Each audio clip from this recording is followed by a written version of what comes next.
One of the things I realized early on as I was getting into real estate is that landlords are broke.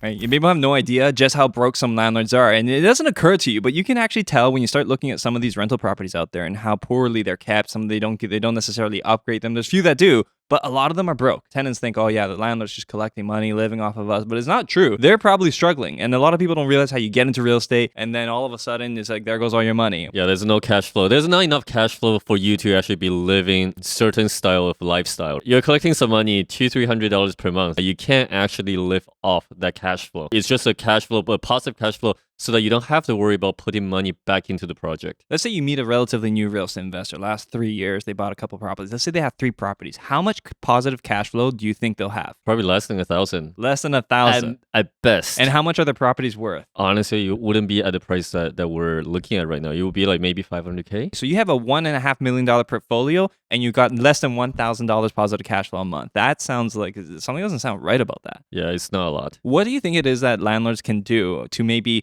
change that around so that they're not so cash poor all the time? The biggest issue is that people just think that investing in real estate will get them wealthy or rich very quickly, but it's not. You're really playing the equity play. You're buying an asset that will appreciate over time, but obviously there's a lot of factors in there. That's the equity play. It's not a cash flow play. Landlords should never be expecting that they can lift something off the cash flow. It's an investing side. That's just buy low, sell high type of a strategy. In order for anybody to actually be able to cash out some money from those projects is for you to actually flip the project. Actually take the money, like sell the project for a profit. I had this debate with a friend of mine years ago, and she was basically playing equity game, and I was playing cash flow game. I was investing in Hamilton because there's these cheap properties that look really great on paper. They were cash flowing large, but she was buying properties in Toronto. She never had a nickel to spend on herself. She went to work so she could pay for her investment properties. That's crazy. Whereas I was giving myself free time. I didn't have to go to work, but her properties were definitely performing better on the appreciation side of things. I feel like there's this red line that people look on and the spectrum of cash flow, and it's like, which side are you on? And some people buy something that's a compromise in the middle, because I know some people from Toronto who invest in Hamilton. They're just like, I'm happy if the property breaks even. And I'm like, that's a pretty low bar, but that's because I invest in Hamilton. But people's thresholds are really different, so I feel like the play just has to do on what is it that you're comfortable with. It really just depends on what makes you feel comfortable. Some people enjoy that kind of cash flow, like you and I. Doesn't matter what happens, we just want to feel like there's a cash flow coming into the account so that we don't have to be putting more money back to that project account. But some people, they're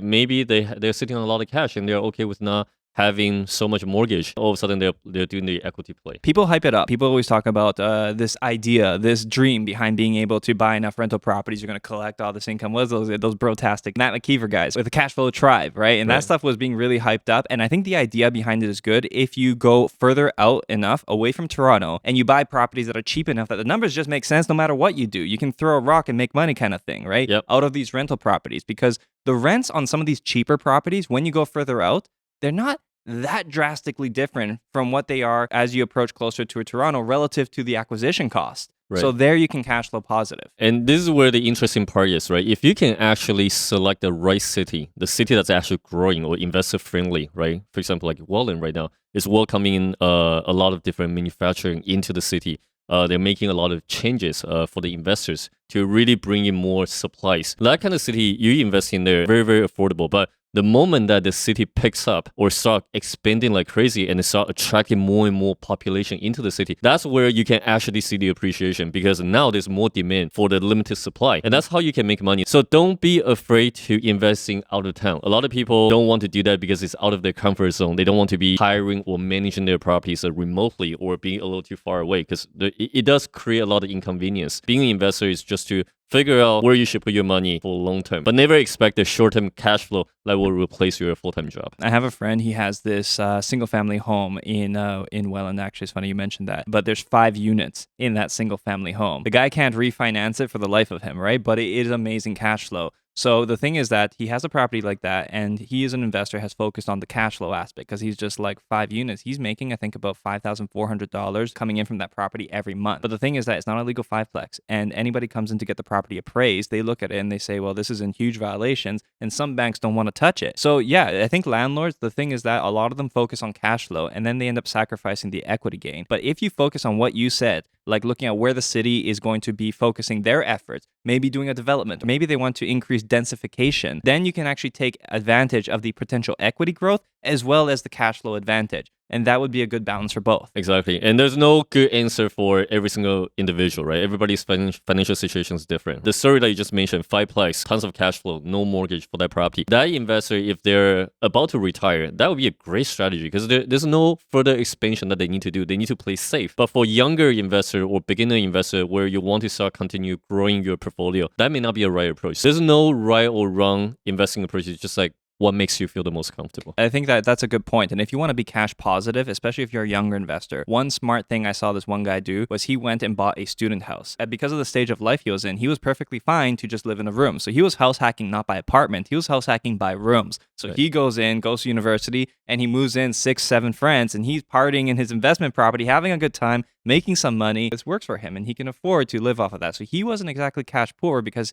he was really hacking his apartment or his house. He was really hacking his house. So Andrew, in today's market, 2022, we are seeing a lot of like rate hikes. Obviously, real estate price is still expensive. What would you do as a landlord to kind of create a little bit more cash flow for your property? Honestly, you really got to start squeezing your properties and see what advantages you have. Like, for example, I think I had a single family home that I never would have thought to duplex. The mortgage rates are going up and I need to increase the income and I want to refinance the property. Now's the time where I can spend the time and go through a duplex conversion, add an extra unit in there, and renegotiate the rent with my current tenant. They're going to get a little bit of a cheaper rent, but I'm going to get a whole new rental income from that basement apartment. That's if you're already in the real estate market and you already are a landlord of, let's say, a single family home. But another thing that I've been doing is for the properties that have space or land, or they might have a garage, you can start renting out the garage. You can start squeezing the part, even adding coin laundry. By the way, these might seem like little things here and there, but all these little things across the board, they add up. And on top of that, you can even look into maybe stop renting out your property to standard tenancies, and you can do Airbnb, which gives you a little extra cash flow. You can also start renting out rooms if you're by a student rental. There's just a lot of versatility, and that's the beauty of properties, is that you can work them to the market that you are in. And for Airbnb, you can actually also do room. Instead of Airbnb out the entire unit, you can Airbnb out the rooms. Like I've seen people doing that, and there's actually more and more people in Hamilton doing that as well. Actually, I've always wondered about that. Do you think Airbnb a room versus an apartment would be more profitable or not? I think it depends, right? Because for anybody who's just coming in here for like in town for a couple of days, maybe they don't necessarily need that privacy. They just want a place to stay. And there's not enough hotels. I do see that because I was tracking the other day, and there was quite a bit of booking for the Airbnb rooms in downtown Hamilton. Not 100%, but it's pretty good booking rate. Yeah. One of the things that I was told from a young age is that what is cheap is always going to be the last to fall. It's always going to be the last to go. In other words, if you have a cheap product versus like a luxury product, what's affordable will always be sustainable. Oh, for sure. And that's where I think people should aim. So if you're getting into the real estate market right now, although we're talking about, how can landlords start to make more money, increase their cash flow, I feel that you really have to set your expectation right in this market. Interest rates are high. No matter what is going to be, cash flow is going to be hard. I think the name of the game should be that people should focus on at least making sure that they can float through the time and wait for things to recover. Because when things recover, this is the time for capital gains, not for minuscule cash flow. Because as we said, 3 property guy, $1.5 million portfolio, less than $1,000. Any maintenance expenses are going to destroy his profits on that. This is a time to be a little bit more creative for sure. And also, if you're managing your own rental properties already, maybe it's a time for you to knock on the door, right? Kind of like expand your property management service for your neighbors. Because since you're managing it, the infrastructure is there, might as well try to earn $200-$300 per month off other landlords, providing a service for other investors. Those are all great things that people can do if they wanted to make some extra money, which is why now is the time to really take advantage of what it is that people need. The real estate market is going down a little bit, but that means that the rental market is going up. So it's cultivating all kinds of extra work requirements in real estate fields. So maybe you should tap into that. And that's why we're teaching the whole thing about do property management. Because if you're a landlord, you want to make that extra income, it's a pretty good idea if you can manage your own properties and start managing a couple of properties. Maybe you have some buddies, some other real estate investors, or some neighbors who have rental properties in the area, and they know you know what you're doing because you're a landlord. Manage your own properties, manage somebody else's, make that property management fee, maybe do some leasing, not just for yourself, but for others. And then you can also, maybe if you're handy, make money on the maintenance, the snow removal, the lawn care. I mean, you're already doing it for yourself. Why not make some extra money off of a skill set you technically already have? And the other day we were running the numbers. You only need about 14 to 15 clients to earn over 100K. No, exactly. That's not a lot of numbers. Landlording can actually lead into an extremely lucrative field through property management, and the barrier of entry being so low. I know we're promoting this all the time, but honestly, it's crazy. The fact that,